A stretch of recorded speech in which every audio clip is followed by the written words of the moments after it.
태극기 집회를 주최하는 타항기국에서 헌법재판소의 최종 변론 마무리에 대해서 전면적 불복종 선언을 했습니다. 마땅치 않다, 이게 법적으로. 그리고 박 대통령 측 대리인단 정기승 변호사 그리고 김평우 변호사 등이 변론 재개를 요청했어요. 변론을 더 해야 된다 하고. 자, 이렇게 하는 것이 왜 그렇게 할까요? 나름 다 이유와 까닭이 있다고 봅니다. 그렇다면 어떤 까닭이 있는가? 그것은 여기서는 이제 묻어두고 그냥 전해만 드리는 겁니다. 자, 이어집니다. 헌법재판소에서 박 대통령 측 대리인단 변호사들이 굉장히 어렵게 그동안에 2달이 넘도록 변론을 이어왔지 않습니까? 초기 여론도 굉장히 안 좋았고 엄청나게 불리한 그 시점에 그래도 대통령을 변호하겠다 그 마음을 내고 나선 것만 해도 대단하죠. 그런 상황에서는 어지간하면 그렇게 안 하려고 해요. 누구나 사람은 편하고 싶거든요. 또 여론이 안 따라주면 더 하죠. 그러나 용감하게 나서가지고 이제 변론을 했는데, 그래서 초기에는 박근혜 대통령이 법률적 위반이 없다 하는 부분에 총 이렇게 집중해서 변론을 한 것 같아요. 뭐 뇌물죄라든지 여타 여러 죄가 실제로 없다는 것. 자, 이런 과정을 거치면서 여기에 바로 단칼에 판을 뒤집는 이 변론이 뭡니까? 김평우 변호사 그리고 이동욱 변호사 다 중량급이잖아요. 대선배들이고 이들이 나타나서 변론을 하게 됩니다. 김평우 변호사 막말 어쩌고 하지만은 경기고등학교, 서울대 법학과 수석 졸업에 그리고 주요 요직을 거쳐가지고 대한변호사협회장을 지내신 중량급입니다. 또 서강대에서 법학 교수를 하셨고, 그리고 이동욱 변호사 헌법재판소에 근무하셨고 헌법재판소 소장까지 임명됐지만 인준을 못 받아서 못했을 뿐, 이런 중량급이거든요. 이동욱 변호사는 헌법 위반이 없다는 걸 완전히 논리적으로 변론을 딱 한다, 이게 들어보면 반박할 수 없게끔. 그리고 김평우 변호사 국회 탄핵 소추하는 절차에서부터 시작해서 헌법재판소 이 변론 진행 심리 진행 과정에서 문제점을 낱낱이 지적하는데 여기에 대해서 반박하기 어렵다는 거죠. 반박하려면 그보다 뛰어난 전문가를 증인석에 세워가지고 반박해야 되는데 이제 이 지경이 딱 왔다 이겁니다. 그러면 그것을 지켜보는 국민들이 다 큰 공부하면서 아, 저렇게 진행되는구나 다 알게 됐다는 거죠. 이제 이 상황에서 어떻게 됩니까? 인용편에 선 재판관도 인용 때리기 어렵게 됐다 이거예요. 분위기가 그렇게 되니까.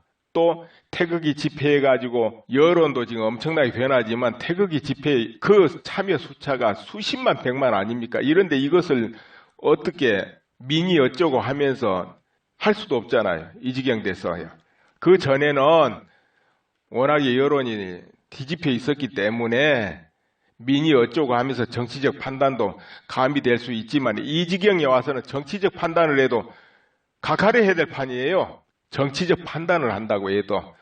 그렇기 때문에 그래서 제일 좋은 방법은 만장일치 각하하면 가장 편하겠죠. 각하에서 돌려보내면 국회로. 그러나 그 중에 한 명 정도는 끝까지 배경 때문에 인용을 간다 치고 또 두 사람 정도는 지금까지 심리 과정 때문에 어쩔 수 없이 각하는 못하고 기각을 때린다 치고 5명 정도는 각하에도 부담이 없을 거예요.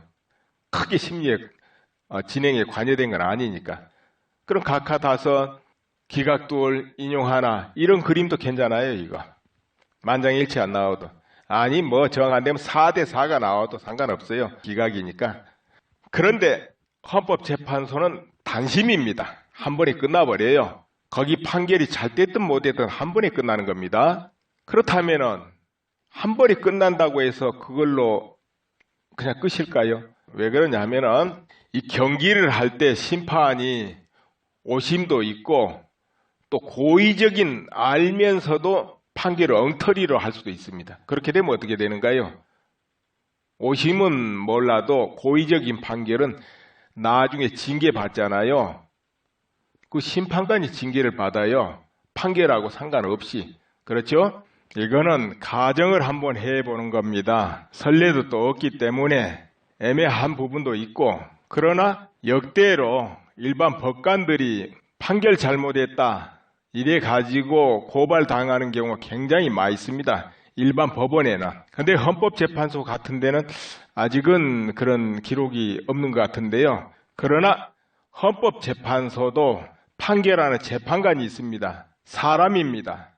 개인입니다. 그렇기 때문에 잘못됐을 때 거기에 대한 법적인 책임을 물을 수 있는 길이 있지 않겠냐, 이렇게 가정을 해보고 이 예를 한번 생각해 보겠습니다.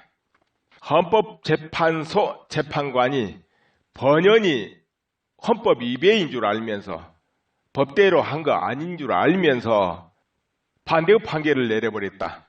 그거는 뭐겠습니까? 그거는 헌법 위반이고 세력에 동조한 것이잖아요. 한편이 된 거잖아요. 그럼 세력이 어떤 죄를 범했냐에 따라서 같이 범한 거예요. 이렇게 될 때는 거기에 대한 법적인 책임을 물을 수 있고 제재를 가할 수 있는 이런 길은 열려 있지 않겠냐.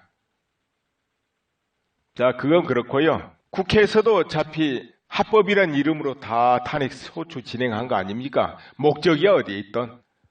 언론은 안 그렇습니까? 언론도 나름 공정보도, 언론의 자유, 이런 바탕에서 알거리 차원, 이런 바탕에서 보도한 거 아니에요. 그것이 뭐 오보도 나오고 왜곡도 나오고 별의별 게 다 나왔다 하더라도, 그렇지 않습니까?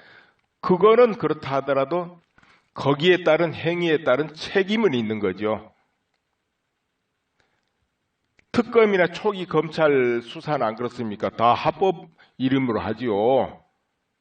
그러나 법이라는 이름으로 하는데 위법을 했다 하면 그거 당연히 책임져야죠. 그렇지 않겠습니까? 그러니까 법이란 이름으로 했어도 저 경기심판관이 고의적으로 어떤 특정 목적을 위해서 하면 책임져야 된다, 이런 것이거든요. 한 가지 여러분한테 소개해 드릴 게 있습니다.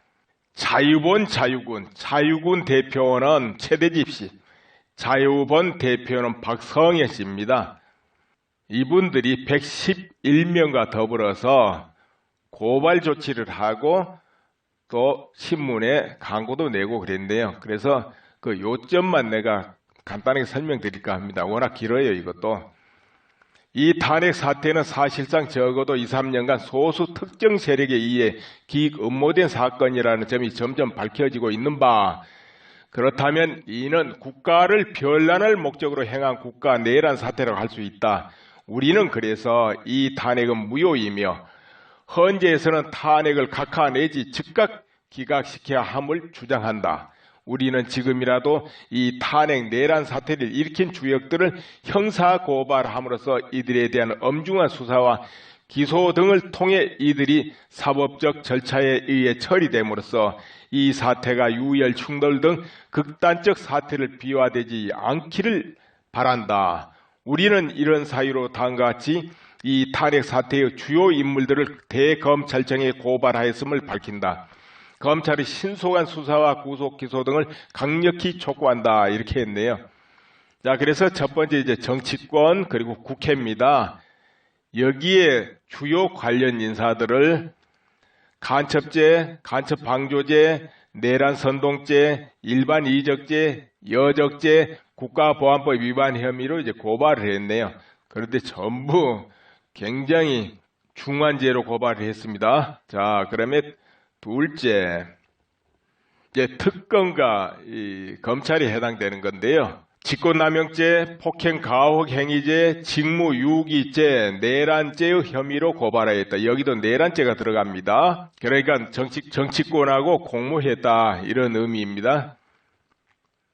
그렇게 하고서 박 대통령이 통진당 해산, 정교조 법회 노조와 민노총 무력화, 국사 교과서 국정화, 개성공단 폐쇄, 사드 배치, 한미동맹 강화 등 자유통일 정책을 일관되게 수행했는데 이런 대통령을 뇌물죄 등의 죄를 무고하게 엮어서 대통령의 직을 박탈하려는 기도를 하고 있으므로 역시 거기에 해당한다는 거죠. 그러다가 보니까 여기도 내란죄가 들어가네요. 셋째, 국정원장도 고발됐네요. 직무유기네요. 왜 그런가 하면은 이 내란에 준하는 사태는 국정원이 적극 나서서 내란의 주범들을 신속하게 수사 체포하여야 할 사안임에도 불구하고 국정원은 국가의 존망이 걸린 이 사태에 대해 중대한 수준의 직무유기를 범하고 있다. 이렇게 말하고 있네요. 네 번째, 검찰총장, 서울중앙지검장 이런 경우도 고발이 됐네요. 직권남용죄 및 직무유기죄, 명예훼손죄 및 피의사실공표죄, 그리고 다섯 번째는 이제 언론사네요. 언론사 몇 개 언론사 사주, 회사, 회장, 사장급들이죠. 사주를 내란 선동죄, 출판물에 의한 명예훼손죄, 업무방해죄 및 상습사기죄 혐의로 고발했네요. 그리고 또 한 사람은 내란 선동죄, 명예훼손죄, 공전자 기록 위작, 변작죄, 업무방해죄 혐의로 고발했네요. 일곱 번째 또 개그맨 하나, 기자 하나 또 내란 선동죄, 소유죄, 명예훼손죄 혐의로 고발했네요. 그리고 결론을 이렇게 합니다. 우리 자유통일유권자본부와 자유통일해방군은 상기 해당자들을 대표 고발인과 국민고발인을 모집하여 총 111인의 고발인으로 상기와 같은 형사고발을 단행했음을 공표하며 사실상 국가 변란 사태인 이 박근혜 대통령 탄핵 사태의 조속한 해결과 대한민국 수호를 위해 검찰에서는 하루빨리 엄중한 수사와 구속 기소할 것을 강력히 촉구한다. 2017년 2월 23일 자유통일유권자본부 집행위원장 박성현, 자유통일해방군 창설준비위원장 최대집 이렇게 해놨네요. 그런데 이 외에도 지금 탄기국에서도 3월 1일 지나면 바로 특검을 고발하겠다 이렇게 예고를 해놓고 있고, 그런데 아까 헌법재판소 판결에 대해서 판결한 사람이 정말 헌법을 잘 알고 또 이것은 이 법이다 하는 걸 잘 알면서도 고의적인 다른 판결을 하게 되면 판결에 대한 개인들의 책임은 져야 되지 않겠냐 이런 말을 했는데요. 실제로 또 언론도 그렇잖아요. 언론이라는 것도 대체로 보도하면 공정보도한다 아니면 근거에 의한 보도를 한다 이렇게 다 하는 거 아니겠습니까? 그러나 거기에는 참 애기찮게 오보도 나오고 뭐 그러긴 해요. 그런데 문제는 어떤 특정 목적을 두고서, 그러니까 예를 들자면 박근혜 대통령을 탄핵하고 정권을 교체하기 위한 어떤 목적으로 고의적인 보도를 계속한다. 고의적인 허위 보도를 한다 생각해 보세요. 그러면 그게 대국민 사기도 되지만은 거기에 머무르질 않는다는 거죠. 그거는. 왜 그러냐면 대통령은 권력 중추입니다. 헌법이 보장한 권력 중추인데 그 권력 중추를 무너뜨리려고 하는 건 정권 탈취에 해당하거든요. 이렇게 돼버리면 사안이 다르게 돼버리는 거예요. 그러면은 실제로 어떤 언론이 그와 같은 마음으로 했다면은 스스로 알 거예요. 그것이 어디에 해당한다는 거. 그렇기 때문에 뭐 그 책임을 이제 면할 수가 없게 되죠. 그게 정말로 그와 같은 사실로 밝혀지게 되면은 그건 못 면하는 거예요.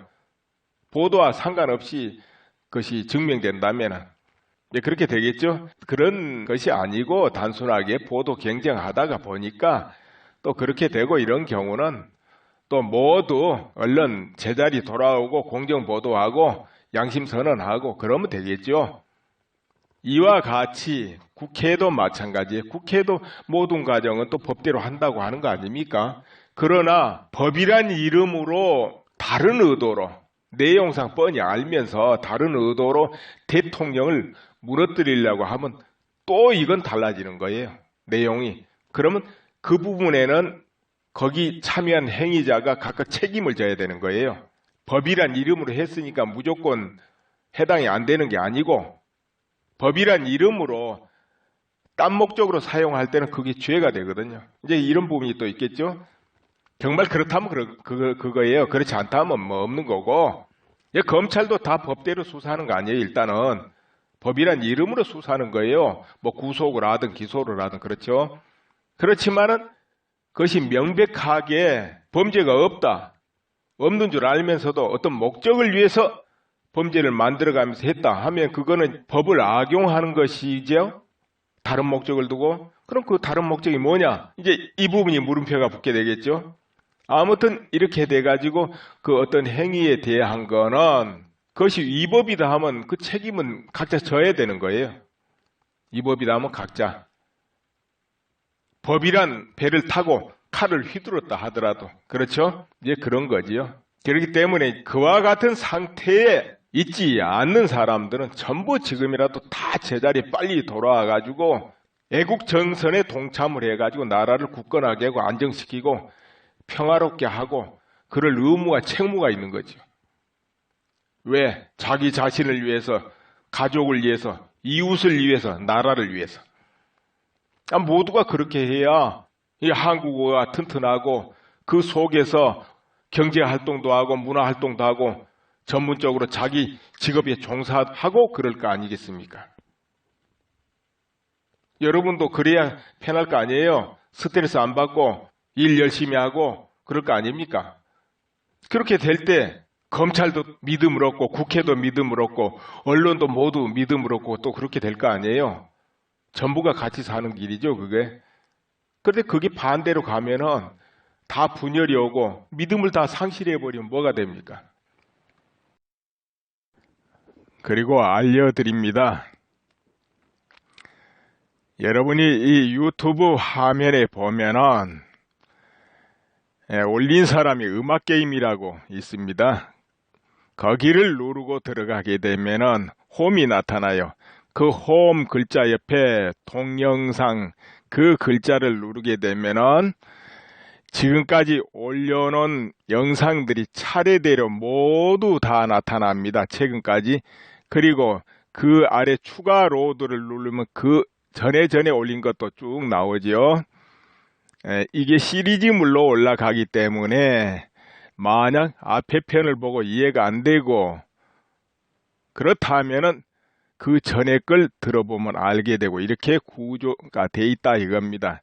단편적으로 하는 것보다는 쭉 시대에 따라서 이렇게 그때 분위기 따라서 이렇게 올라가고 앞으로를 예상해서 올리거든요. 마치 드라마처럼. 그러니까 그렇게 보시면 되겠고요. 그래서 구독을 신청한 게 좋지요. 물론 구독은 무료 구독이에요. 그럼 구독은 어떻게 신청하느냐? 당연히 구글 계정 로그인 해야 되겠죠. 구글 계정 여는 거 모르신 분 있습니까 혹시? 물론 연세가 드신 분도 잘 모르겠네요. 그러면은 젊은 사람한테 해달라면 되죠. 우리 스마트폰을 사용하게 되면은 처음에 구글 계정을 열게 합니다. 지메일이라고 이메일 말이에요. 네이버 메일, 다음에 메일처럼 우리가 구글에서 하는 건 지메일이라 그러잖아요.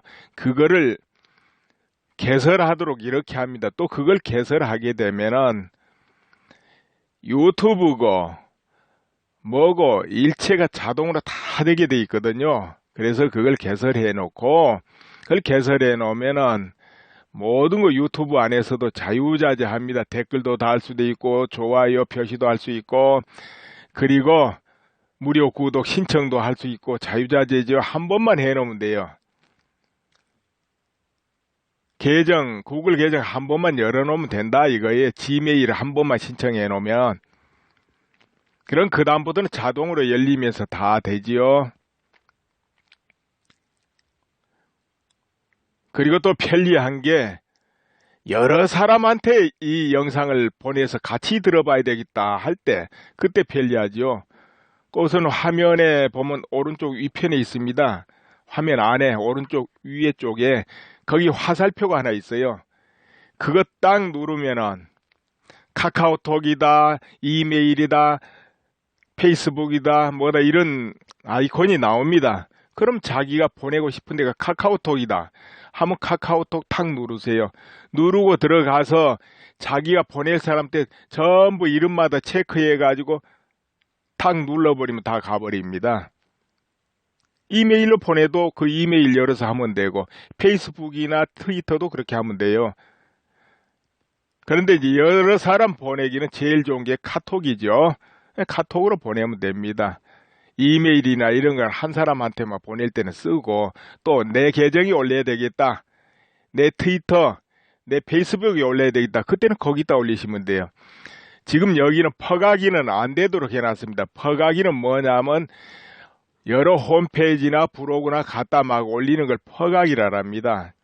근데 퍼가기는 소스 코드 복사로 퍼가는 거예요. 그건 뭐냐면 유튜브 화면 딱 열어놓고 거기 마우스로 오른쪽 버튼을 탁 누르면은 거기 URL 퍼가기, 소스 코드 복사 이렇게 나옵니다. 소스 코드 복사를 해가는 게 퍼가기죠. 근데 그건 지금 닫혀 있습니다.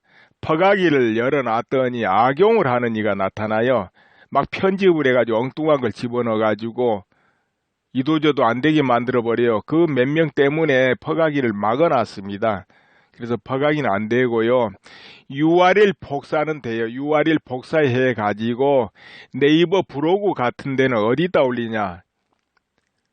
저 동영상하고 링크하는 데가 있어요. 동영상 올리는데 보면 링크가 있어요. 그 링크에다가 넣어주면 돼요. URL을. 그러면은 바로 블로그 안에서 동작합니다. 그러니까 일반 사이트에도 링크로 올리거나 아니면은 그냥 그 HTTP 주소 그냥 넣어놔도 누르고 들어가면은 유튜브와 연결되게 돼요. 이제 그렇게 그냥 퍼가는 거 그렇게 하면 됩니다. 그 여러 사람 볼 때 그렇게 하시면 되고, 자, 무료 구독 신청해야 되겠다. 그 경우야 간단하지요. 그 화면 바로 아래 보세요. 그 구독이란 글자 나올 거예요. 거기 옆에 눌러 놓으면 돼요. 그럼 구독 중으로 바뀌어요, 스마트폰은. 그러나 일반 PC 컴퓨터는 이제 구독 누르면은 거기 됩니다. 글자 누르면은. 이제 PC 컴퓨터는 공유하려면 구독 밑에 또 공유란 글자 있어요. 그거 누르고 들어가면 역시 카톡 나오고 트위터 나오고 다 나옵니다. 또 저 화면 중간에 화살표 나오면 그걸로 해도 되고요. 그 여러 사람 보내기는 그렇게 합니다. 그걸 뭐 공유라 하잖아요. 공유. 그리고 저 전에 올려놓은 것도 좀 봐야 되겠다 하면은 음악 게임 그 닉네임이잖아요. 올려놓은 사람 그 탁 누르고 들어가면 홈이 나타나고 홈 옆에 동영상 그 탁 누르면 됩니다.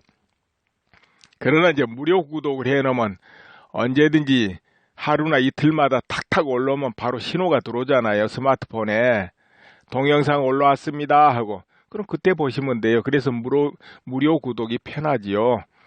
그렇게 해 놓으세요. 그래 좋아요를 누르는 것도 내용 들어보니까 좋다. 그럼 좋아요 누르자 하면은 화면 밑에 그 아래 손 모양 있잖아요. 엄지손가락 위로 올라간 게 그 좋아요 아닙니까? 그거 누르면 되죠.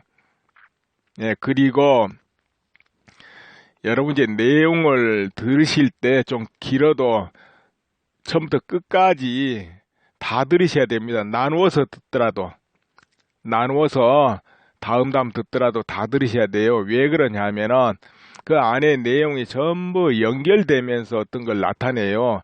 딱딱 끊어가지고 이건 옳다 그러다 이렇게 하는 방식이 아니기 때문에 이건 맞다 틀리다 이렇게 하면 간단하잖아요.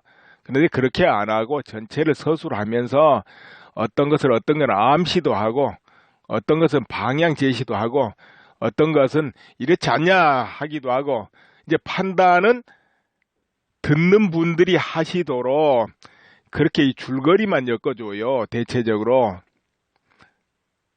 제가 딱딱 잘라가지고 이건 맞다 틀리다 하면 좋겠지만은 그러면은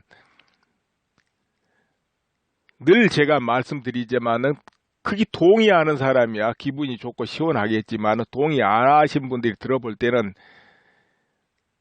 덧정이 없다 이거예요. 그렇게 되면 의미가 없잖아요. 서로 뜻이 다른 분들도 같이 들어보고 서로 생각해보고 판단해보고 느껴보자고 하는 거거든요. 그래야 뭐가 되니까요. 그래서 그 방향으로 하기 때문에 되도록이면 나는 웬만하면 중립적으로 이렇게 말을 서술하려고 그래요. 일부러. 내 마음에 따로 있다 하더라도 그건 접어두고 그렇게 합니다. 그러니까 여러분 그분을 잘 생각하시고 이렇게 들어보셔야 됩니다. 그리고 조심해야 될 게 이 인터넷 세계는 엉뚱하게 변조되고 꾸미고 해가지고 돌아다니는 그런 기사 찌라시 이런 거 굉장히 많습니다. 그래서 자칫하면 속아요. 그래서 꼭 근거 팩트 잘 확인하셔야 됩니다. 언뜻 보고는 짐작하면 안 돼요. 그건 남이 해놓은 걸 적당히 몇 군데 변조를 해가지고 군데군데 막 변조해가지고 그렇게 하는 거예요. 그런데 자칫하면 속죠. 모르니까. 그러시면 안 되거든요. 누군가 편집해서 조작한 겁니다. 그렇기 때문에 잘 확인하시고 확인해야지 언뜻 거기 하게 되면 착각을 하고 그렇게 하면 안 됩니다. 그리고 댓글 다실 때 또 너무 극단적인 댓글은 자제하시고 그래야 됩니다. 예. 그러면은 예, 감사합니다.